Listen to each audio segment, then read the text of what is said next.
Today we're going to explore the implications of climate change for our area and for the university, and so we're delighted to be working with Students for Sustainability and, as Prachas said, the Kirklees Environmental Partnership. We're going to look at the opportunities for and the barriers to a collective response to a local low carbon strategy, and by the end of the day we hope that you will have heard about clean ideas and possibilities and examples for the development of a low carbon economy. You'll have explored and discussed key sustainability, low carbon issues, and you'll have had ideas for action for the whole of Kirklees.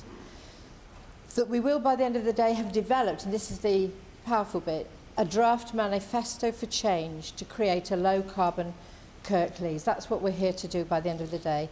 What can we do in Kirklees to stay more resilient in fighting the climate change? I think, the question is not really the right question. The question is we have got to stay more resilient. So what we can do is we have got to examine all the actions we are taking and put them into and use and look at them through the light of what effect that has on carbon. So it's even from the small decisions to the big decisions, and the many decisions the local authorities take do affect carbon. We are committed to a reduction by 40% by the year 2020, but that's not enough. We've got to look forward, and we have recently, we're looking to sign up to the Bloomberg Agreement to reduce even further.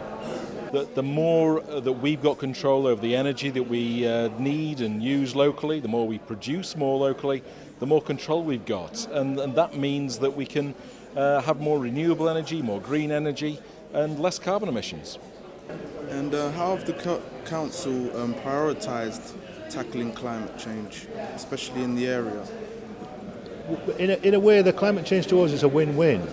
If you take it that we're looking at to help climate change is to reduce carbon and reduce consumption, then that also reduces our costs. And as we're reducing money, if we spend less, we've got to find ways to reduce our spending. And one way is to reduce is extremely expensive use of carbon. Well, saving energy, if we are reducing the demand we have for energy, that means that people have got cheaper fuel bills. It means they've got more money on the pocket to spend locally. And that helps the economy more generally. Have you received any help from the central government? Not a great deal, and in fact a lot of the decisions that central government make also, not only do they work against the production of energy, they always work against us and our decisions. Local government's taken a huge hit because of government policies. That means it's becoming harder and harder for us to do the basics, let alone things like energy efficiency that's really needed in homes right the way around Kirklees. But investing in energy efficiency helps people's public health, it helps people's well-being, it helps educational attainment, it helps all these things. And so we really need a government that gets this. We simply don't have that at the moment. Well, we want some really energy efficient houses. We want energy demand of about 90% less. If we were to specify passive house standards for housing within Kirklees, that would reduce demand enormously, and people would have at least £1,000 a year back in their pockets that isn't going to those hard-pressed energy companies. Coming to a conference like this, where you hear other arguments that you might not have thought yourself, you hear other ideas that you might not have thought yourself, and it's that interchange of ideas that why conferences of this nature are so important. So it's just another day to educate yourself about things, to broaden yourself to... Exactly, and it's sharing. Yeah. It's really a way to share ideas, information, share arguments, because that's where the stage we're at the moment is that whereas the vast majority of the population, nearly all scientists are all believe in it, the majority of politicians, but unfortunately the people who've got the real control, the capitalists who control the energy industry, have got a vested interest in allowing people to not believe it and look for excuses to continue their current overconsumption. Well, one of the things we've got working right at the moment is a solar panel scheme on 2,000 council houses. Now we're going to get to about 600 before the government pulls the plug on the funding, but that's a really great scheme which has been recognised in Europe as being an exemplar of the things we ought to be doing right the way around Britain.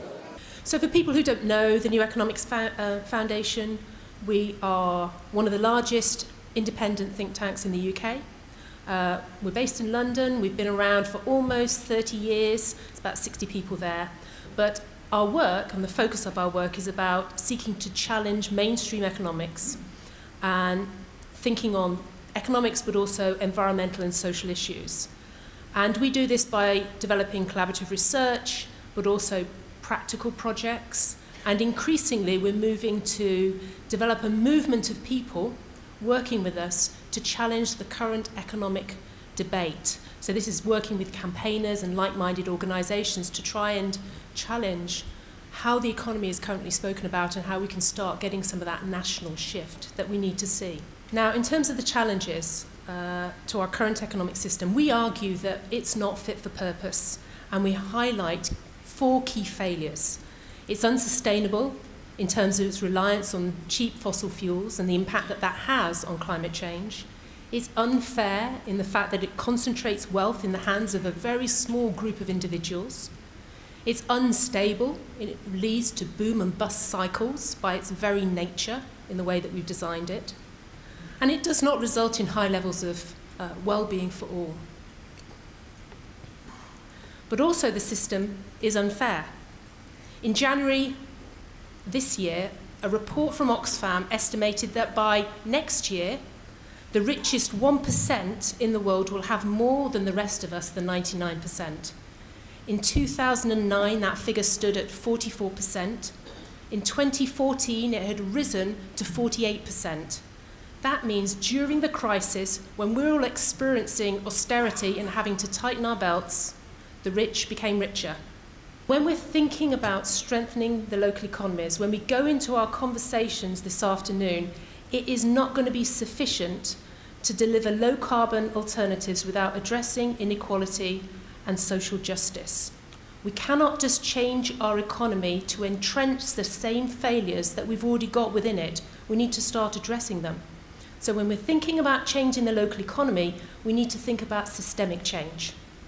We would argue that the purpose of an economy is to support high levels of well-being for all, and we need to help us live within our environmental limits.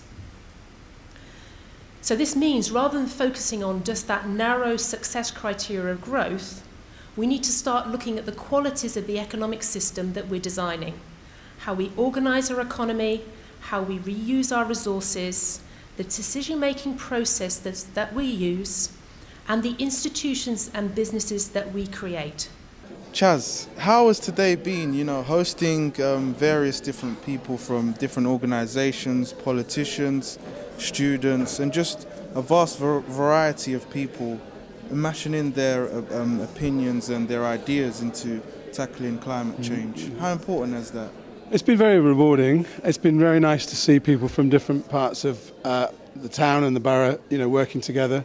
I think there's a common sort of belief that we need to be doing something, and I think today has been very constructive and at the same time optimistic, which is important because it's very easy to get into a bit of a rut and feel you can't do anything. So in a sense there's a lot of young people here because it's a university, and there's a lot of crusty old people like me, and I think we share a lot in our hope for the planet from today.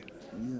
And Dorita, how important is it that future generations like SFS organise events like this to promote an eco-friendly community? Well, it's very important because it's our generation that will have to live with the consequences if we don't act at the moment. So we need to engage students, children in primary schools, high schools, in events like this, so they can see what they can do to change, to averse the global warming, what actions they can take in different disciplines of life, such as transportation, housing, university, these kind of things.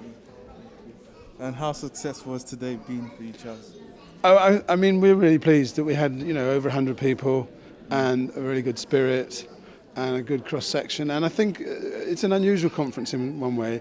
It's the sort of conference where people have come to listen, but they come to work and talk and make new connections. And in all those ways, I think it's worked really well. We need to wake up. We need to rise up. We need to rise.